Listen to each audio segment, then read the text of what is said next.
¿Qué tal? Bienvenidas, bienvenidos. Mi nombre es Salvador Leal y esto es Análisis Viva, un repaso breve de los acontecimientos que afectaron los mercados financieros durante la semana que termina y un vistazo a lo que viene en la semana que comienza. El día de hoy nos acompaña Delia Paredes. Ella es directora ejecutiva de Estudios Económicos de Banorte. Delia, muchas gracias por acompañarnos en este Análisis Viva. Muchas gracias a ustedes por la invitación. Si te parece bien, vamos al análisis.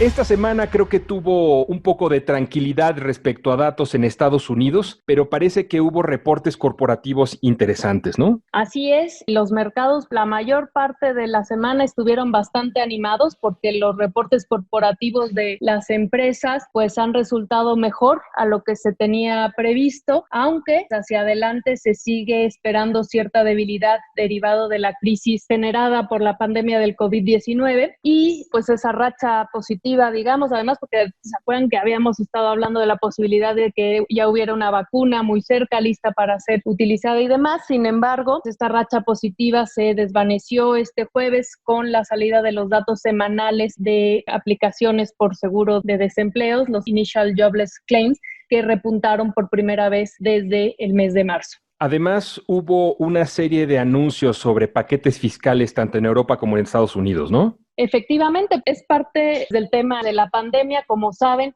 las economías avanzadas han puesto a disposición de la economía todos sus recursos, en particular tanto del lado monetario como del lado fiscal. Ya llevamos varios puntos del PIB, tanto en Europa como en Estados Unidos, para poder hacer frente a la crisis que se viene por el tema de esta pandemia. En este sentido, en Europa se había estado discutiendo el fondo de recuperación, cuánto dinero iban a poner los miembros de la Unión Europea. Al final se llegó a un acuerdo por fin, 750,000 millones de euros, alrededor de 850,000 millones de dólares, que equivalen alrededor de 6,5% del PIB de la Unión Europea, ya excluyendo el Reino Unido, que como recordarán, pues estuvieron en este proceso de Brexit en los últimos 2 años. Esto se añade al programa que ya tiene el Banco Central por 1.35 billones, o sea, son trillones en números anglosajones de euros. Cabe mencionar que de estos 750,000 millones, 390 vienen en forma de subvenciones y el resto en préstamos. ¿Por qué es importante? Bueno, porque imagínense darle préstamos a economías como la italiana o la española, cuyos niveles de deuda ya estaban demasiado altos, pues no hubieran podido realmente ser viables. Por lo tanto, una gran parte del paquete viene en términos de subvenciones y gran parte de estas ayudas las van a recibir el caso de Italia, que va a ser el país que más fondos va a recibir,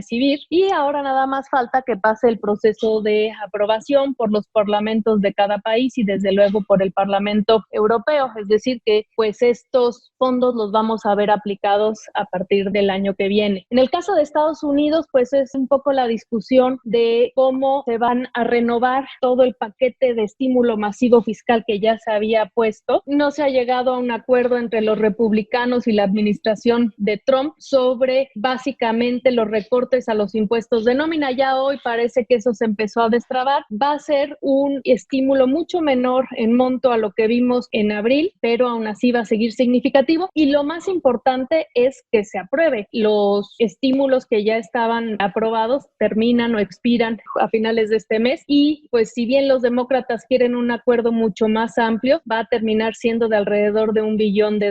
Otra vez esto es trillones en inglés y va a ser la diferencia entre una caída del PIB de poquito más del 6%, pero si no se aprueban estos estímulos, es decir, si no se renuevan, por lo menos parte, como ya dije, de estos estímulos, pues entonces sí estaríamos hablando de caídas del PIB en Estados Unidos de alrededor del 10%. En el caso de México, esta semana tuvimos algunos datos muy importantes. ¿Por qué no vamos desglosando alguno de ellos? El primero de ellos tiene que ver con las ventas minoristas, ¿cierto? Sí, efectivamente, se publicaron las ventas minoristas del mes de mayo. Ya estamos en una fase en la que los datos nos están pudiendo dar un cuadro un poquito más definido de cómo afectó a la economía las medidas de confinamiento a raíz de la pandemia. En particular, vimos que las ventas al menudeo cayeron 23.7%. Esto fue un poquito más la caída de lo que esperaba el consenso, pero fue muy similar al dato que vimos en el mes de abril. Y a nivel mensual, pues lo que vemos es una ligera recuperación, con las ventas aumentando 0.8% mensual, pero pues teniendo en cuenta que en abril las ventas se cayeron 22.5% con respecto al mes de marzo. En el caso de la pérdida de empleos, hubo una moderación versus el mes anterior, ¿no? Exactamente, empezamos ya a ver a medida de que vemos cómo se reactivan algunas de las actividades económicas, pues vemos cómo también el empleo empieza también a dejar de caer. No hemos visto una recuperación, pero ya no está cayendo tan fuerte como lo habíamos estado viendo a lo mejor en el mes de abril o inclusive en el mes de mayo. Para términos de inflación, conocimos el dato, tengo entendido, de junio. Es la primera quincena de julio. Vimos la inflación en la primera quincena de julio esta mañana. Resultó ligeramente por encima de lo esperado al presentar una variación de 0.36%. El mercado lo estaba esperando en 0.32 y básicamente se explica por dos factores. Un repunte en el componente subyacente, 0.25% versus un 0.16% que tenía el consenso estimado. Y lo vemos también principalmente por el regreso de los precios energéticos. De hecho, el incremento en el precio de las gasolinas explica alrededor de 46% de la variación del INPC, mientras que el precio del gas doméstico, que se incrementó 1.2%, añadió otros 2 puntos base a la inflación. En la subyacente, pues destaca el incremento en el precio de los alimentos, que también contribuyó con casi 7 puntos a la inflación total. Con estos datos, la inflación en términos anuales se ubicó ahora en 3.6%, ligeramente por encima de la expectativa del consenso, que además seguramente lo vamos a ver revisar a la alza. Nosotros en Banorte, de hecho, revisamos nuestro estimado para fin de año de 3.2% a 3.7%.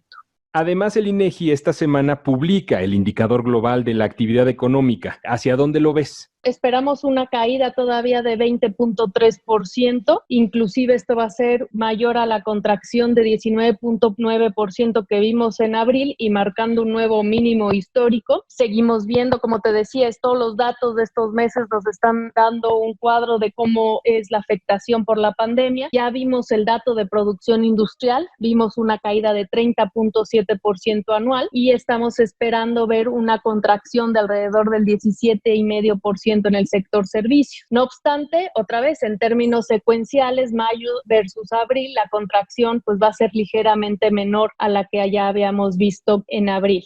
En la semana que comienza, Delia, vienen datos interesantes para los pedidos, por ejemplo, de bienes duraderos en Estados Unidos durante el mes de junio. Exactamente, vamos a ver este reporte preliminar. Son una señal bien importante de cómo se comporta la inversión en equipo, que es una parte importante de lo que es el PIB en Estados Unidos. En mayo presentaron una caída de 63.4%. Si le quitamos el equipo de transporte y los pedidos de sector militar, los pedidos se cayeron 16.3% versus la caída que vimos en marzo de 3.4%. Y bueno, pues con estos datos, ya hacia finales de la semana, lo que vamos a ver es el primer dato de PIB en Estados Unidos en el segundo trimestre. Como saben, primero se publica un estimado, luego se publica un dato revisado y un mes después ya el dato final, pero realmente el que tiene más impacto sobre el mercado es este preliminar, porque realmente ya las revisiones que se hacen suelen ser marginales y estamos esperando una caída alrededor de 34.7% a tasa trimestral anualizada, principalmente derivado de una contracción pues de 32.5% en el consumo y también una contracción importante en lo que es la inversión fija bruta.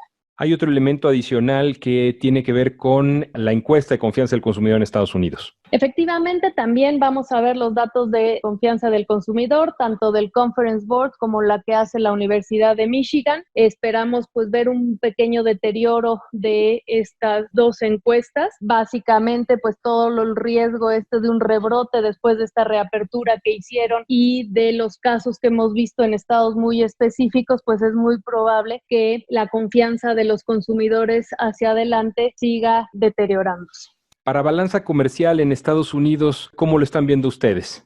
Va a ser un dato importante, sobre todo en términos de ver cómo tanto las exportaciones, pero particularmente desde el punto de vista de las importaciones, porque es un poco determina o nos puede dar una buena idea de cómo va la demanda externa de parte de Estados Unidos, en particular con México. Las 10 principales exportaciones de México a Estados Unidos pues han venido cayendo fuertemente en lo que va del año y pues vamos a ver si ahora que reabrieron y que alguno de los sectores como el automotriz se volvió esencial y empezó a haber más actividad, vamos a ver cómo se van recuperando.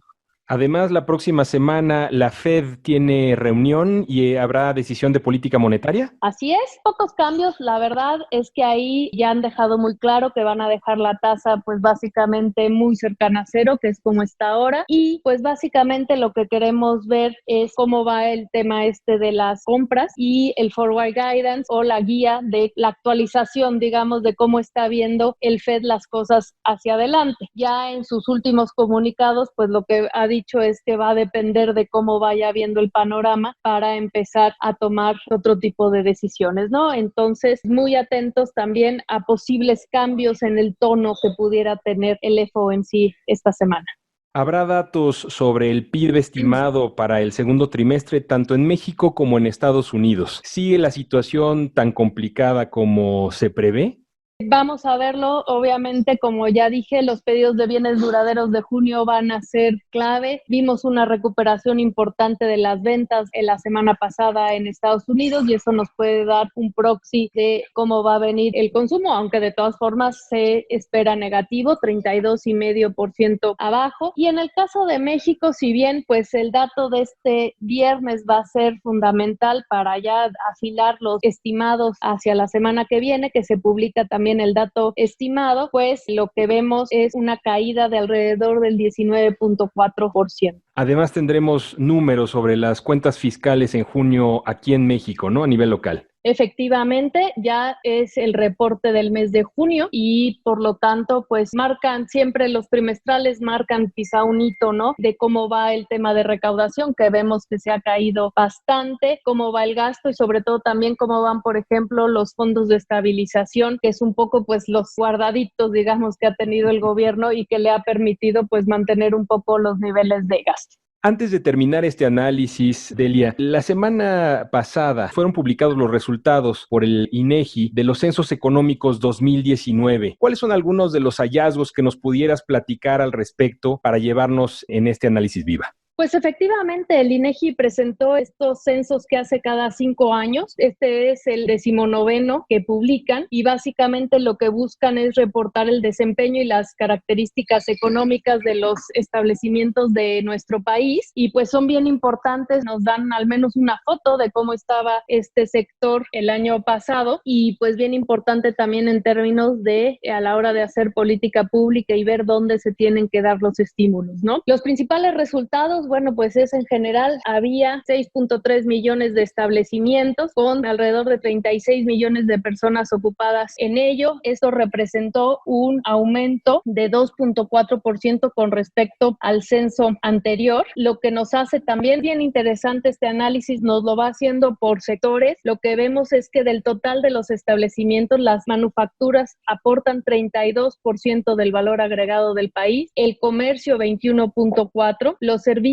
privados no financieros 20,8%, la minería 9,5%, el sector electricidad 2,2% y 14,3% las actividades restantes, ¿no? Esto pues a la hora de que, por ejemplo, estamos hablando del sector petrolero y pensamos que es determinante para el PIB, pues la verdad es que no, la verdad es que tiene un valor agregado relativamente acotado dentro del PIB, es bien importante para las finanzas públicas, pero para lo que es el PIB en México no lo es tanto. Otro dato bien importante, por ejemplo, que llama la atención es que el 37,2% del personal ocupado laboró en micronegocios de 0 a 10 personas, los pequeños empresarios, 30,7% en pymes, que son empresas entre 11 a 250 personas, y 32,1% en unidades económicas grandes de más de 250 personas. Sin embargo, en cuanto al valor agregado, los establecimientos grandes concentran, digamos, el mayor valor agregado en general de este tipo de establecimientos.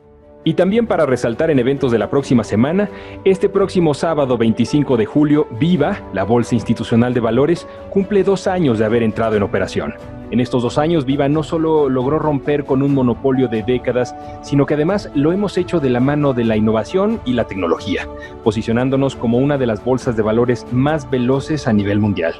Nos convertimos en un competidor ágil, profesional y comprometido con sus clientes, que ha llevado los beneficios de la competencia a empresas emisoras, casas de bolsa y demás participantes del ecosistema financiero mexicano. Durante estos 2 años, hemos demostrado que el mercado puede ser diferente, que nuestra llegada fue un factor de cambio para desarrollar y profundizar el sector bursátil en México.